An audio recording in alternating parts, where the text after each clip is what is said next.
সম্মানিত মা বোন যারা এসেছেন, অনেকেই মনে করে আমি নামাজ পড়ি, রোজা রাখি, কালো বোরকা পরি, আমি জিকির করি, আমি ইবাদত বন্দেগী করছি, আমি কি নেককার? না, নেককার হওয়ার জন্য নবীজি ওইদিকে ইঙ্গিত দেয়নি। আল্লাহর নবী বলেন নেককার নারী দুনিয়ায় ওইটা যার ভেতরে 4টা গুণ পাওয়া যায়। 1 নম্বরে স্বামী যখন বাইরে থেকে বাড়িতে আসে দুনিয়ার সব কাজ বাদ দিয়ে যারা স্বামীকে খুশি করার জন্য চেষ্টা চালায়, এরকম মহিলা এখন ঘরে ঘরে। এই মহিলা নেই, এই জন্য অনেকেই পরকীয়া প্রেম করে। আপনি তো ঠিক বলবেনই, কারণ এলাকায় এসব চলছে।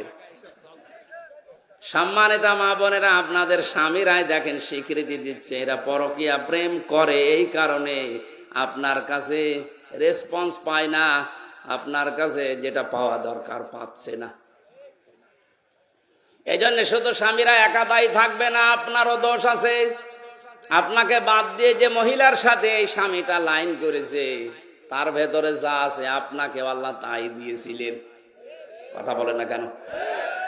কি জিনিসের কারণে ওর মন ওই দিকে চলে গেল? এখন অনেকে মহিলারা বলে যে হুজুর ওর নেশারই খারাপ। না, নেশা আপনি খারাপ করেছেন কেন? আপনি সব ওসাড় করে দিতে পারেন না, তাহলে তো আর এ আল্লাহর ওলি ওইদিকে যাচ্ছে না। সুতরাং আপনি নেককার হওয়ার জন্য স্বামীটা এটা আকাশের চাঁদ মনে করেন। এ বাড়িতে যখনই আসবে মনে করবেন এটা পৃথিবীর শ্রেষ্ঠ মেহমান। নবীজির স্ত্রী হযরতে মাইমুনা রাদিয়াল্লাহু তাআলা আনহা নিজেকে পরিপাটি করে গোসল করে সুন্দর করে সাজিয়ে বিছানায় নতুন চাদর বিছিয়েছে।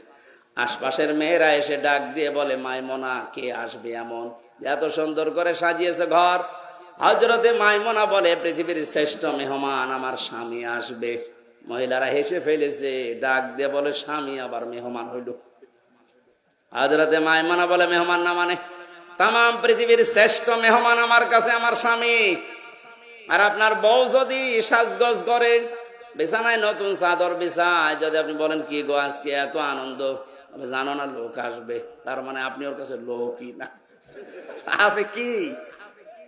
আপনি শুধু ওই খোকার বাপ, তাছাড়া আপনি লোক না। ওর কাছে লোক হচ্ছে ওর বিয়াই। না, মেয়েরা যদি নেককার হতে চায় প্রথম নম্বরে স্বামী আসলেই সব কাজ ওর বাদ।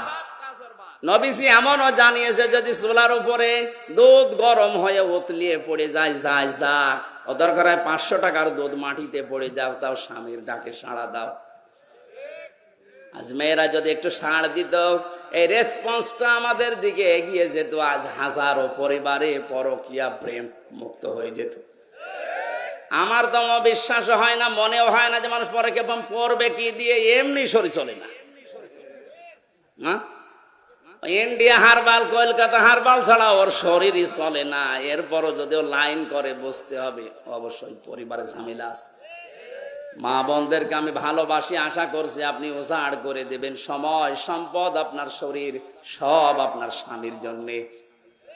যেই মহিলা স্বামীকে দেখানোর জন্য, খুশি করার জন্য সাজগোজ করে, ওটা তার ইবাদত হিসাবে গণ্য হয়ে যায়।